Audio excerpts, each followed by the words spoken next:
दुनिया की आंखों को खोलने वाला एक दस्तावेज भी है।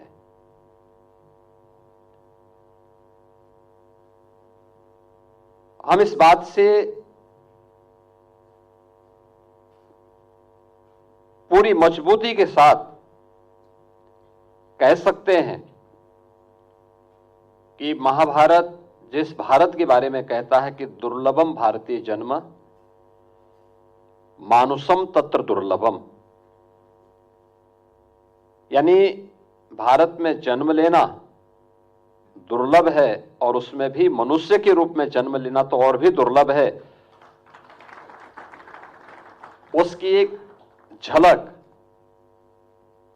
हिंदुजा फाउंडेशन और प्रोफेसर देवेंद्र हांडा जी ने इस पुस्तक के माध्यम से आप सबके सामने प्रस्तुत किया है और यहां पर जो ये प्रदर्शनी लगाई गई है ये उसकी एक झलक भी है। क्योंकि बहुत सारे लोगों को आपत्ति हो सकती होगी, क्योंकि इस आपत्ति के बहुत सारे कारण हैं। याद करिए, बहुत सारे पश्चिमी विद्वानों ने हमेशा इस बात को माना है और इस बात को बार बार कहते रहे हैं कि भारत एक इकाई नहीं थी। वे अपने आप के विद्वान कहते हैं,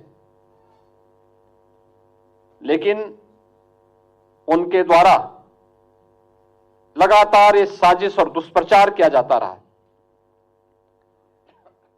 1947 में देश उसका भुक्तभोगी बना था, जब भारत के दो अभिन्न हिस्से भारत से अलग कर दिए गए थे। वे भारत के अंदर जो ब्रिटिशर की साजिश थी कि भारत एक इकाई नहीं, वे अलग अलग भागों में उसको विभाजित करना चाहते थे।